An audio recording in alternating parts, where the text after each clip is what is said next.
या तो रो रो कर मर जाओ या खुश होकर दुनिया को मार दो। इसी मोटिवेशन क्यूटो के साथ मैं चंचल मकवाना पवार आप सभी का एक बार फिर स्वागत करती हूँ करंट अफेयर्स की क्लास में। दोस्तों 4 बज चुके हैं और आज हमारी हैशटैग 24वीं क्लास है। दोस्तों 21 जून से लेकर 30 जून का सारा करंट अफेयर्स आज इस वीडियो में आप पढ़ेंगे, इसलिए वीडियो को स्किप बिल्कुल भी मत करिएगा, पूरी वीडियो ज़रूर देखिएगा। और साथ ही अगर PDF चाहिए तो आप टेलीग्राम ऐप ज्वाइन कर सकते हैं, उसका जो लिंक है वो डिस्क्रिप्शन में अवेलेबल है, आप वहाँ से देख सकते हैं। और प्लीज़ चैनल को लाइक शेयर और सब्सक्राइब करना कभी नहीं भूलना चाहिए, हमारी मेहनत आपके एक लाइक से और आगे बढ़ जाती है। चलिए शुरू करते हैं। भारत और जिस देश की सरकार ने भारत में कोरोना संकट से निपटने और कमज़ोर वर्ग के लोगों की सहायता और स्वास्थ्य सेवाओं को बढ़ाने हेतु 200 लाख यूरो का करार किया है, तो ये देश कौन सा है दोस्तों? ये देश है फ्रांस। नेक्स्ट है विश्व शरणार्थी दिवस। विश्व शरणार्थी दिवस किस दिन मनाया जाता है? तो 20 जून को मनाया जाता है विश्व शरणार्थी दिवस। जिस राज्य के सहारनपुर में 50 लाख साल पुराना स्टेगोडॉन प्रजाति के हाथी का जीवाश्म मिला है, वो राज्य कौन सा है? उत्तर प्रदेश। हाल ही में दक्षिण एशिया में आर्थिक कूटनीतिक संबंधों के चलते चीन द्वारा जिस देश से चीन में निर्यात होने वाले सामान पर 97% टैरिफ छूट देने की घोषणा की गई है, तो ऐसा हुआ है बांग्लादेश में। फिर है कोरोना वायरस के मद्देनज़र वर्ष 2021 में आयोजित होने वाले 93वें अकादमी पुरस्कारों तथा ऑस्करों को जितने माह के स्थगित कर दिया है, तो ये दोस्तों 2 माह के लिए, कोविड बहुत ज़्यादा बढ़ रहा है इसलिए 2 माह के लिए ऑस्कर को और 93वें जो अकादमी पुरस्कार हैं उसको स्थगित कर दिया गया है। आगे चलते हैं। भारतीय रिजर्व बैंक RBI के PMC बैंक पर प्रतिबंध कितने दिनों के लिए बढ़ा दिया है? तो 6 माह के लिए ये भी बढ़ा दिया है। अंतर्राष्ट्रीय योग दिवस कब मनाया जाता है? तो 21 जून को अंतर्राष्ट्रीय योग दिवस मनाया जाता है। रणजी क्रिकेट में सबसे ज़्यादा विकेट लेने वाले जिस स्पिनर का हाल ही में निधन हो गया, तो ये कौन है? राजेंद्र गोयल। पूर्व RBI गवर्नर कौन है? उर्जित पटेल को हाल ही में जिसका चेयरमैन नियुक्त किया गया है, तो ये है NIPFP, इनका चेयरमैन नियुक्त किया गया है उर्जित पटेल जी को। फिर है हाल ही में उत्तराखंड के जिस प्रसिद्ध लोकनायक और संगीतकार का 94 वर्ष की उम्र में निधन हो गया है, ये है जीत सिंह नेगी।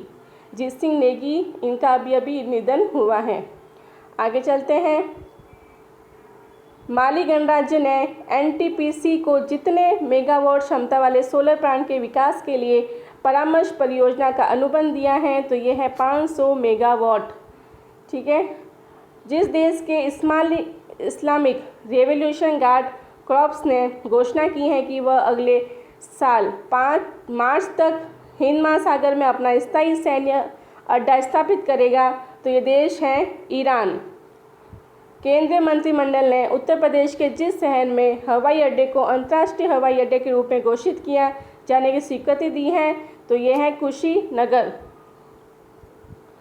फिर केंद्र सरकार ने हाल ही में जितने करोड़ रुपए के पशुपालन बुनियादी ढांचा विकास फंड AFIDF की स्थापना को मंजूरी दे दी है, तो यह है 15,000 करोड़ रुपए के लिए। जिस राज्य सरकार ने कोरोना के दौरान मुख्यमंत्री दूरवर्ती शिक्षा कार्यक्रम के तहत स्कूली बच्चों को बेहतर शिक्षा की दिशा में एक और महत्वपूर्ण कदम उठाया है, तो ये राज्य कौन सा है? हरियाणा। हाल ही में जिस राज्य सरकार ने राज्य में गोपालन को लाभप्रद बनाने और गोबर प्रबंधन और पर्यावरण सुरक्षा के लिए गोधन न्याय योजना शुरू करने का फैसला किया है, तो ये राज्य है छत्तीसगढ़। वह राज्य सरकार जिसने हाल ही में गतिविधि आधारित एक विशेष शिक्षा पहल एक टू खेलो एक टू पढ़ो शुरू करने की घोषणा की है, तो ये राज्य है त्रिपुरा। भारत ने फिलिस्तीन शरणार्थियों के कल्याण के लिए काम करने वाली संयुक्त राष्ट्र राहत और निर्माण एजेंसी UNRWA को जितने मिलियन अमेरिकी डॉलर की सहायता देने के लिए प्रतिबद्धता जताई है, तो ये है 10 मिलियन अमेरिकी डॉलर। हाल ही में जिस देश ने चीन, वियतनाम और कोरिया के से कुछ प्रकार के विशिष्ट इस्पात उत्पादों के आयात पर एंटी डंपिंग शुल्क लगाने की घोषणा की है, तो ये है भारत। अंतर्राष्ट्रीय ओलंपिक दिवस। अंतर्राष्ट्रीय ओलंपिक दिवस कब मनाया जाता है? तो ये 23 जून को मनाया जाता है। वह भारतीय अर्थशास्त्री और नोबेल पुरस्कार विजेता जिसने साल 2020 के जर्मन बुक ट्रेड का प्रतिष्ठित शांति पुरस्कार जीता है, तो ये है अमर्त्य सेन। केंद्र सरकार ने हाल ही में प्रधानमंत्री मुद्रा योजना के तहत शिशु कर्ज श्रेणी के अंतर्गत आने वाली छोटी राशि का कर्ज ले रखे कर्जदाताओं को जितने प्रतिशत ब्याज सहायता देने को मंजूरी दी है, तो ये है 2%। विजयन इंडिया के एक पोल के अनुसार पिछले 50 वर्ष में सर्वश्रेष्ठ टेस्ट क्रिकेटर कई पोल जिस खिलाड़ी ने जीत लिया है, तो ये है राहुल द्रविड़। हाल ही में जिस राज्य सरकार ने कोरोना संक्रमण के कारण लॉकडाउन को 31 जुलाई तक बढ़ा दिया है, तो ये है पश्चिम बंगाल। पाकिस्तान की राजधानी इस्लामाबाद में हाल ही में जिस नाम से पहला हिंदू मंदिर बनाने की आधारशिला रखी गई है, तो ये है श्री कृष्ण मंदिर। हाल ही में महाराष्ट्र के नए मुख्य सचिव के रूप में जिसे नियुक्त किया गया है, तो ये है संजय कुमार।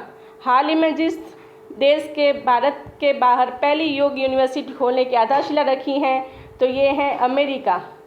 हाल ही में जिस देश ने बहुपक्षीय शस्त्र व्यापार संधि ATT में शामिल होने का निर्णय किया है, तो ये है चीन। पद्मश्री पुरस्कार से सम्मानित विद्याबेन शाह का हाल ही में निधन हो गया।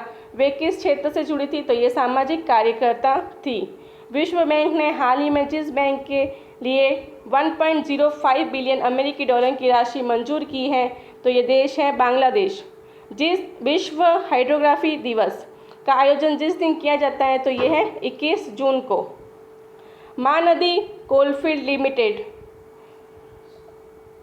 MCL ने हाल ही में जिस राज्य में 60,000 करोड़ रुपए की निवेश करने की योजना तैयार की है, तो ये राज्य है ओडिशा। विजय खंडजू को जिस देश में भारत का अगला राजदूत नियुक्त किया गया है, तो ये जिम्बाब्वे के। विश्व संगीत दिवस किस दिन मनाया जाता है? तो 21 जून को। हाल ही में जिस फुटबॉल संघ ने 2023 महिला वर्ल्ड कप की मेजबानी की दावेदारी से हटने की घोषणा की है, तो ये है जापान। भारतीय भारोत्तोलन महासंघ ने हाल ही में जिस देश के उपकरणों के इस्तेमाल पर रोक लगा दी है, तो यह देश है चीन। रिलायंस इंडस्ट्री के चेयरमैन मुकेश अंबानी दुनिया के सबसे अमीर लोगों की सूची में जिस स्थान पर पहुंच गए हैं, स्थान कौन सा है? 9वां स्थान। आगे चलते हैं। भारतीय रेलवे ने बड़ा फैसला लेते हुए सभी नियमित मेल, एक्सप्रेस और यात्री ट्रेन सेवाओं के साथ उपनगरीय ट्रेनें जिस तारीख तक रद्द कर दी हैं, तो ये है 12 अगस्त तक। केंद्र सरकार ने हाल ही में तमिलनाडु के सूक्ष्म लघु और मध्यम उद्योग क्षेत्र के लिए जितने करोड़ रुपए का आवंटन किया है, तो ये है 4,125 करोड़ रुपए। हाल ही में जिस राज्य सरकार ने राज्य में गौ पालन के लाभप्रद बनाने और गोबर प्रबंधन पर्यावरण सुरक्षा के लिए गोधन न्याय योजना शुरू करने का फैसला किया है, तो यह राज्य है छत्तीसगढ़। साल 2023 में होने वाले महिला विश्व कप फुटबॉल के लिए ऑस्ट्रेलिया और जिस देश को संयुक्त मेजबानी मिली है, तो देश है न्यूजीलैंड। ऑस्ट्रेलिया और न्यूजीलैंड को मिली है। इसी के साथ यह पंक्तियाँ ख़त्म होती दोस्तों। उम्मीद करती हूँ आपको ये करंट आज का पसंद आया होगा, इसलिए हमारे चैनल को लाइक, शेयर और सब्सक्राइब जरूर कर लीजिए। और हमारे चैनल पर जाके आप देखिए 150 से भी अधिक वीडियो आ चुके हैं सभी सब्जेक्ट के, पॉलिटी, कला, संस्कृति, इतिहास, इसलिए चैनल को सब्सक्राइब करना ना भूलें। Thank you very much.